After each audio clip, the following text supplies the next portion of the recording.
안녕하십니까. 신지식인 정희태입니다. 저는 국립한국복지대학교 특임교수를 역임했습니다. 여기저기 제3지대 판 커질까? 네, 요즘에 무당층, 지지정당 없음이 늘어나면서 또 총선을 가까이 맞이하면서 제3지대 얘기가 여기저기서 나오고 있습니다.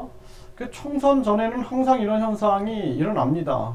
그래가지고 정당들이 분열됐다가 그 다음에 이제 대선 때 또다시 합치죠. 이런 일들이 반복적으로 일어나는 게 정치판인데, 이런 고질적인 현상은 근본적으로 해결돼야 된다. 저는 그렇게 생각을 하고요.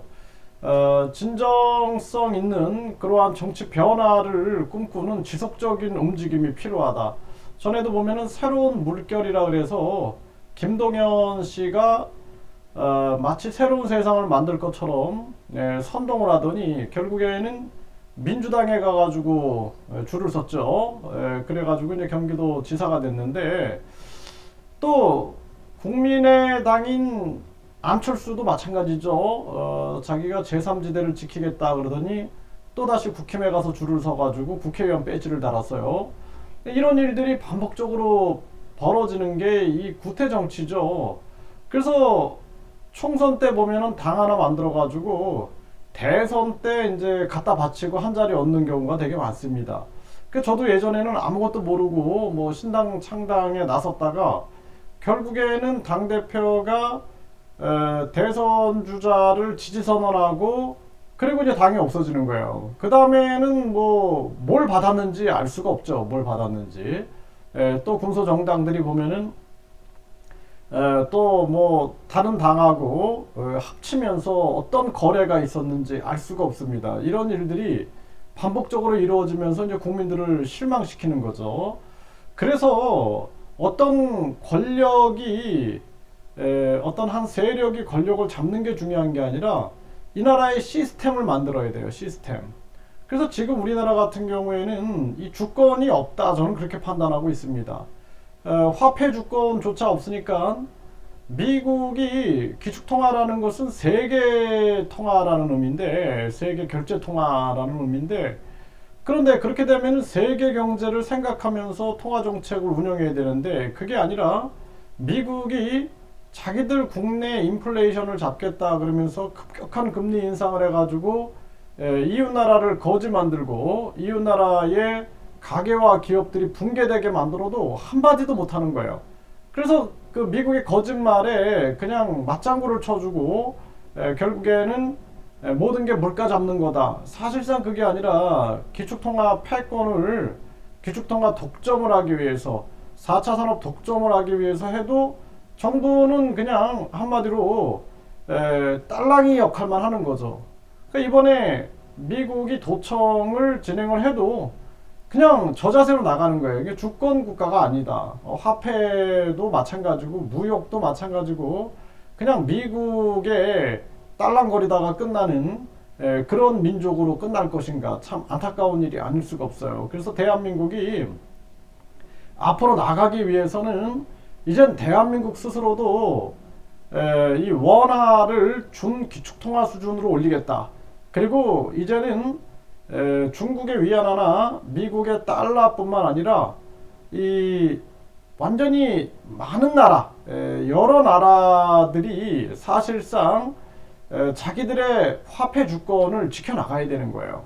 그래서 달러, 뭐 유로화, 파운드화, 또 원화, 또 뭐 엔화, 각국의 그 돈들이 자기 화폐 주권을 지켜나가면서 그러면서 대등한 무역 체계라든지 공급망 체계를 만들어 나가야지, 미국이라는 나라가 공급망을 꺾어 놓는다든지 하면 전 세계 경제 위기가 오고 이런 것은 안 된다라는 거죠. 그래서 시야를 크게 가져야 된다라는 거예요.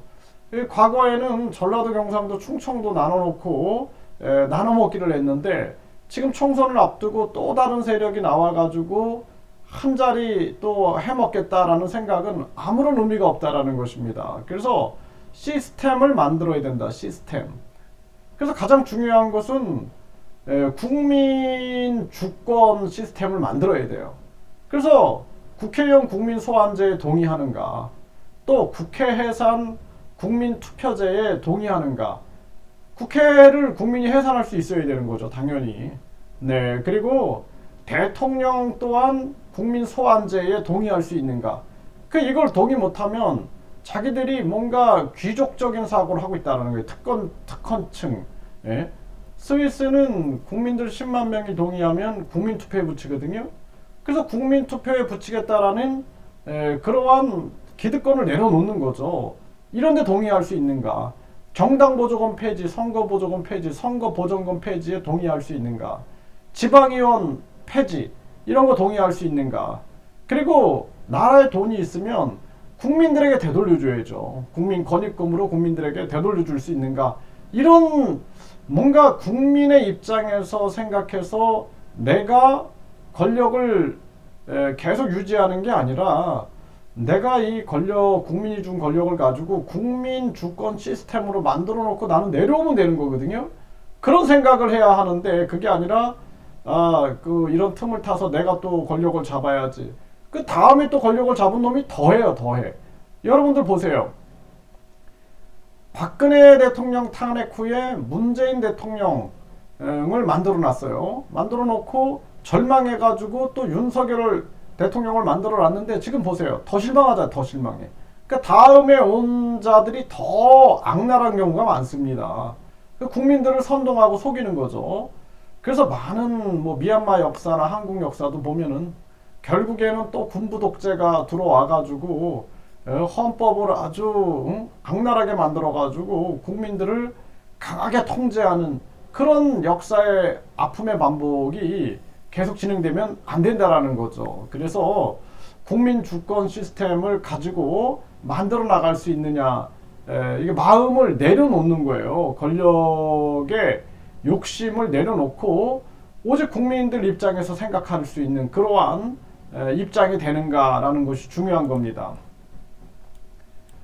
네, 지금 류호정 정의당 청년의 이준석 축사했다. 판 커지는 제3지대 이런 얘기를 중앙일보에서 전하고 있는데 이 판이 커지는 게 의미가 없어요. 국민 주권 시스템을 할 수 있는가 이런 게 중요한 거고 여야 다 싫다. 무당층 증가 제3신당이 출범할까 이런 얘기들이 계속 나오는데 제3신당 의미 하나도 없습니다. 우리나라에 지금 정당이 거의 50개가 됩니다. 50개가 되는데 아무런 의미가 없어요. 그래서 진짜 국민 주권 시스템을 국민들 스스로 주권혁명이 일어나지 않으면 아무 의미가 없다. 저는 그렇게 보고 있습니다.